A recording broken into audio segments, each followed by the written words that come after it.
Hey everybody, welcome back to another Simulacra Developer Diary. This is diary number 8, I believe. My name is CJ. So, last week I released the April milestone build, and that went pretty well. There's a lot of bug fixing, a lot of cleaning up in the last week, and so overall I'm pretty happy with the solidity of the build. I did release a hotfix build, which had not so much fixes, but added a little bit more keyboard and mouse support so that there were options for both keyboard and mouse and also controller. Controllers tends to be what I use to play the game, so that usually is a little more robust, but I'm trying to make sure that those are both supported as much as possible. That being said, in recording this, I've noticed that there are some particularly menu things that are a little bit buggy. For example, there is, I'll actually show you, there's a nice controller guide now, which has all of the bindings and things that for both controller and also mouse and keyboard. But there's a problem with if you click continue game, it won't actually go away, and so the easiest way to fix that is just to go back to the main menu. Fortunately, load times are pretty short right now. Similarly, when you come back from a mission, the mouse cursor is not shown, and so clicking the continue button in the current corner is kind of a pain. So I apologize for those things. I'll be fixing them as soon as I can.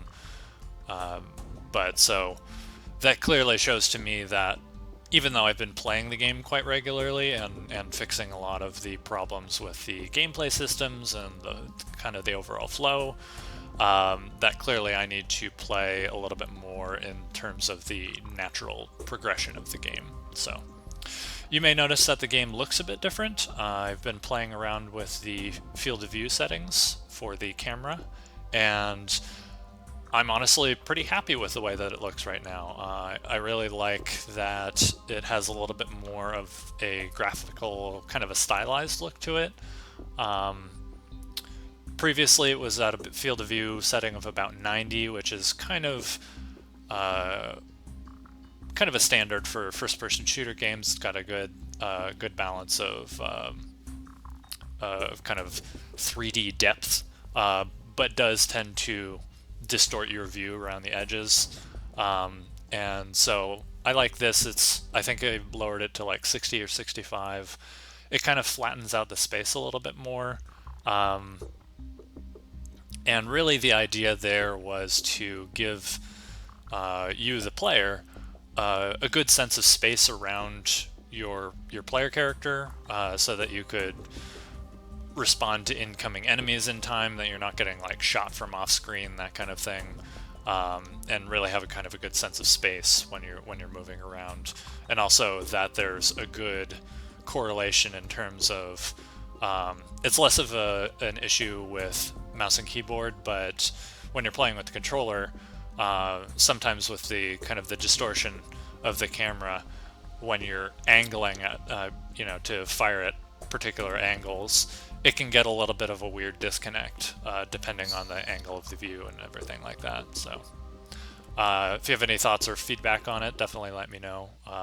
But like I said, I'm pretty happy with the way that it looks currently. One kind of artifact to mention from that, because it is a pretty kind of recent update, is that the trees are much more in your face right now. The foliage of some of the taller ones really gets in your way, and I'll be addressing that either by moving them, or I'm hoping to keep them as solid as possible and not have a system that kind of subtracts them, but if I need to do something like that, I will, because I want the game to be really playable and fun, and having shrubs in your face so that you can't see what's going on it's not fun. So one of the things that I worked on this past week was adding a compass. It was something that I wanted to do for a while. So now if you click either the middle mouse button or the right stick, it'll call up this kind of temporary compass that will point you to the closest escape location. The idea being that, especially when you're in an area that you're not super familiar with, it can be really frustrating to kind of get lost. And so having something that will point you to the closest escape so you can actually get out of there is really important. And this is kind of expanding on, it's actually something that I've temporarily disabled, but I'll be fixing soon. It was mainly because I was working with some of the post-process and other things like that. But when you're actually clicking the stick, it's doing kind of a short-range pulse, and the idea there was anything that you're interacting with, whether it's pickups or usable items, will be highlighted by that pulse. So that functionality is actually working. I just need to kind of re-enable it. So that will be in shortly. So really the focus this milestone is going to be, well, honestly, be less of a focus and more of trying to really play the game a lot more and see what kind of things does it need, what's missing, what's what would make the decisions and play experience that much more rich for the for you, the player. So one of the updates along those lines that I did this week is, previously when you're playing, you'll see that the enemies will drop these kind of small health upgrades from time to time. Whoa. Oh, I don't want to heck. So previously, those were actually a pretty substantial, not particularly well-balanced amount of health. It's actually been reduced by quite a bit. So the hope is that when you're playing, if you're doing pretty well and taking only slight damage, those will sustain you and kind of heal you back up to full. But if you're taking a lot of damage, you can actually now destroy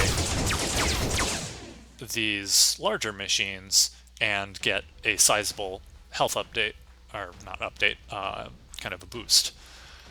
And the idea there is that, especially as you're hacking more machinery and you're doing more kind of gameplay along those lines, you may come into a situation where you have to destroy something that you yourself have hacked, and it's actually a benefit to you, but you're dying, so you need the health.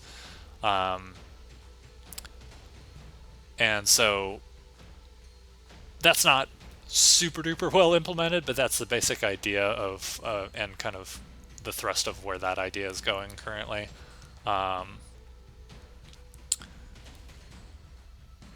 And doing things like that where the player has more very clear and interesting choices that are handed to them. Let's go over here, hack that dude. Oh dear lord.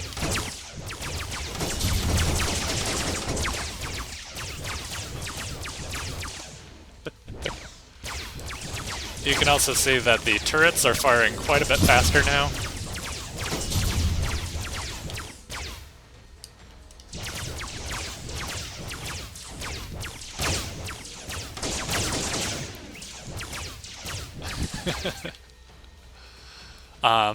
There's other things that I did, like, for example, sorry,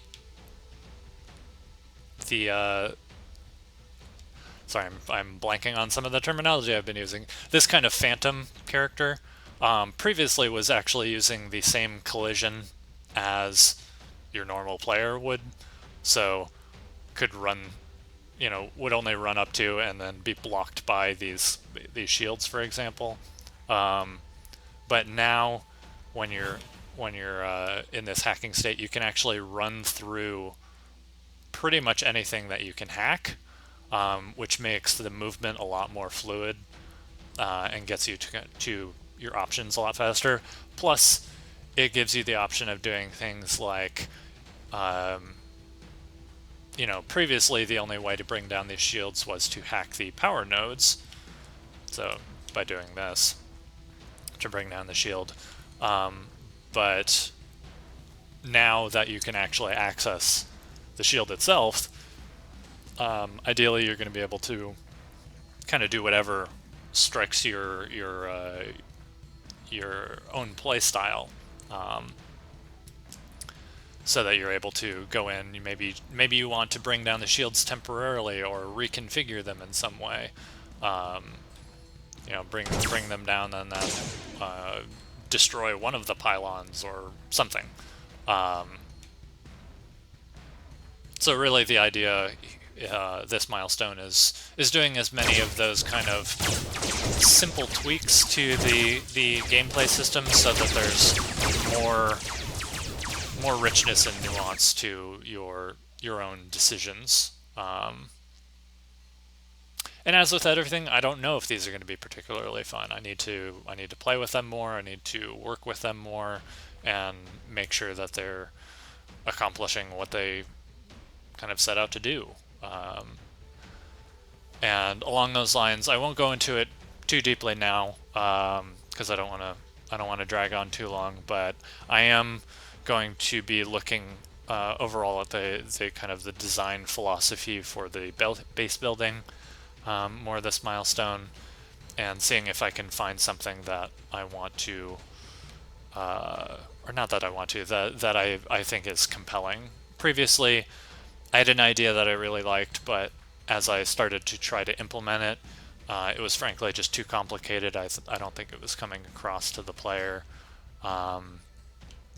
And so my kind of rough bleeding edge thinking is to take a step way back and pare down I was previously thinking that you would have a small group of dwellers and a small group of NPCs that you would be interacting with at the base, but I'm thinking that cutting it way back down to kind of a small outpost that you're interacting with maybe 2 or 3 people, and then making those 2 or 3 people as interesting and as engaging as possible, having maybe abilities tied to each of them. Maybe they just have things like, looking at games like XCOM, maybe one of them is your researcher, and so that you're only able to research items by interacting with them, or one gives you, maybe access to kind of a gray market like thing where you're trading influence with the villages in the surrounding area, and you're able to buy resources that way, that kind of thing. But hopefully something that comes across very clearly and cleanly, and isn't just kind of cluttering up the game for complexity's sake. I'm really hoping that it's really kind of tight and cohesive, and that the kind of strategy layer of the game really is complementing the main core game, which is when you're out on these missions. So thank you again for tuning in. If you haven't already and you're interested, please check out the build. It's on the EDD. Oh, sorry, I can't talk. It's on the IndieDB page. Similarly, if you want to chime in, feel free to leave me a note in the comments below. There's also threads that have been started up on both IndieDB, and also I've started a new thread on the Unreal 4 boards, and getting a lot of good feedback there. So if you want to join in the conversation, we'd love to have you. So thank you again for your time and attention. I hope to see you again here next week with the next video. Thanks again, guys. Bye.